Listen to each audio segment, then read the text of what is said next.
ഒരു ഡ്രീം ഉണ്ടായിരുന്നു airport job വേണമെന്ന്. പക്ഷേ എയർപോർട്ടിനെ പറ്റി ഒന്നും അറിയില്ലായിരുന്നു.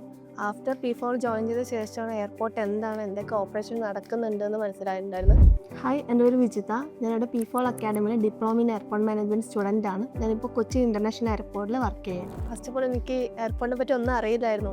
നമ്മൾ വിചാരിച്ച് കയറി പോയി കഴിഞ്ഞാൽ എല്ലാം സേഫ് ആയിരിക്കുന്നതായിരിക്കും. പക്ഷേ അതിനുള്ള എത്രമാത്രം ഓപ്പറേഷൻസ് ഒക്കെ നടക്കുന്നുണ്ടെന്ന് മനസ്സിലായത് P4 വന്ന ശേഷമായിരുന്നു. ഏവിയേഷൻ സെക്ടർ എന്ന് പറയുമ്പോൾ നമുക്കറിയാലോ, കുറേ ഓപ്പറേഷൻസ് ഒക്കെ ഉള്ള കാരണം ടെൻഷൻസ് ഫീൽ ചെയ്തിട്ടുണ്ടായിരുന്നു.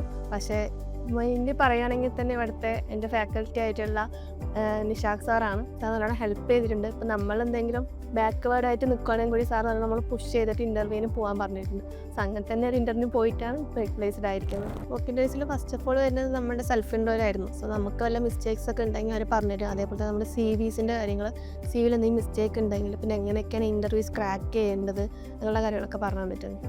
കോൺഫിഡൻസ് ആയിരുന്നു കുറവുണ്ടായിരുന്നത്. പിന്നെ പറയുകയാണെങ്കിൽ എനിക്ക് ഇൻട്രാക്ട് ചെയ്യാൻ കുറച്ച് ബുദ്ധിമുട്ടായിരുന്നു ആൾക്കാരോടൊക്കെ. സോ ഇവിടെ വന്നിട്ട് P4ൻ്റെ ഓരോ പ്രോഗ്രാംസ് ഒക്കെ അറ്റൻഡ് ചെയ്തിട്ട് എനിക്ക് എന്നിൽ തന്നെ കുറേ ഇമ്പ്രൂവ്മെൻറ്റ്സ് വന്നിട്ട് തോന്നിയിട്ടുണ്ട്. ഒരു ഡ്രീം ഉണ്ടായിരുന്നു എയർപോർട്ട് ജോബ് വേണമെന്ന്. പക്ഷേ എയർപോർട്ടിനെ പറ്റി ഒന്നും അറിയില്ലായിരുന്നു. ആഫ്റ്റർ P4 ജോയിൻ ചെയ്ത ശേഷമാണ് എയർപോർട്ട് എന്താണ്, എന്തൊക്കെ ഓപ്പറേഷൻ നടക്കുന്നുണ്ടെന്ന് മനസ്സിലായിട്ടുണ്ടായിരുന്നു. പിന്നെ അതിനുശേഷം തന്നെ ഈ ഇൻട്രാക്ഷൻ സെഷനൊക്കെ വന്ന ശേഷമാണ് ഞാൻ കുറച്ചും കൂടി ഇൻട്രാക്റ്റ് ആയിട്ട് ഇൻ്റർപേഴ്സണൽ സ്കില്ലൊക്കെ എനിക്ക് വന്നതായി തോന്നിയിട്ടുണ്ടായിരുന്നു. അതൊക്കെ ഇവിടെ വന്ന ശേഷമാണ്, P4 വന്ന ശേഷം.